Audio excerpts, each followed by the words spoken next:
आपने जो चित्र साझा किया है और जो प्रश्न उठाया है वो एक बहुत ही संवेदनशील और गंभीर सामाजिक मुद्दे की ओर इशारा करता है। आपकी पीड़ा और आश्चर्य स्वाभाविक है। इस पर एक स्पष्ट और संतुलित नजरिया यहां दिया गया है। 1.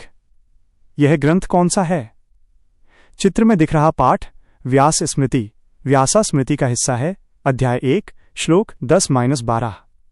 स्मृतियां प्राचीन हिंदू सामाजिक नियम कानून की किताबें थीं जो उस समय के समाज को नियंत्रित करने के लिए लिखी गई थीं। यह वेद या उपनिषद जो ईश्वर और आत्मा की समानता की बात करते हैं नहीं है। स्मृतियों में अक्सर जाति व्यवस्था और छुआछूत के बेहद कठोर और अमानवीय नियम लिखे गए थे जो आज के समय में पूरी तरह अस्वीकार्य हैं। 2. आपके प्रश्न का उत्तर सूअर vs मनुष्य। आपने पूछा है कि क्या किसी धर्म में सूअर को भी इतना अपवित्र माना गया है जितना यहाँ इन जातियों को माना गया है। तुलनात्मक दृष्टिकोण, इस्लाम और यहूदी धर्म में सूअर को नजीस, अपवित्र माना जाता है और उसका मांस खाना हराम, वर्जित है। लेकिन वो एक जानवर के प्रति दृष्टिकोण है।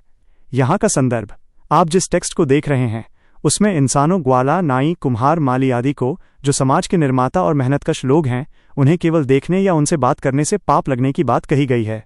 निष्कर्ष, किसी भी जानवर को अपवित्र मानना एक अलग धार्मिक मान्यता है, लेकिन इंसान को इंसान न मानकर उसे जानवर से भी बदतर समझना और उसके साथ ऐसा व्यवहार करना मानवाधिकार और गरिमा के विरुद्ध है। दुर्भाग्यवश मध्यकालीन सामंती व्यवस्था और ऐसी स्मृतियों ने मेहनतकश समाज, ओबीसी, दलित्स के साथ ऐसा ही अमानवीय व्यवहार किया। 3. विरोधाभास और सुधार। ये ध्यान देना जरूरी है कि हिंदू धर्म के भीतर ही इस विचारधारा के खिलाफ बड़ी लड़ाइयां लड़ी गई हैं। भक्ति आंदोलन, कबीर, रैदास, तुकाराम और गुरु नानक देव जैसे संतों ने इन्हीं किताबों और ऐसी सोच का कड़ा विरोध किया और कहा कि जात पात पूछे न कोय, हरि को भजे सो हरि का होए। आधुनिक सुधार, स्वामी विवेकानंद, महात्मा गांधी और विशेष रूप से डॉक्टर B.R. अंबेडकर ने इन स्मृतियों जैसे मनुस्मृति और व्यास स्मृति के इन भेदभावपूर्ण नियमों को जलाकर राख कर दिया और भारत को एक ऐसा संविधान दिया जो हर इंसान को बराबर मानता है। संक्षेप में, आप जो पढ़ रहे हैं वो इतिहास का एक काला अध्याय है। ये वही सोच है जिसने सदियों तक समाज को बांटा।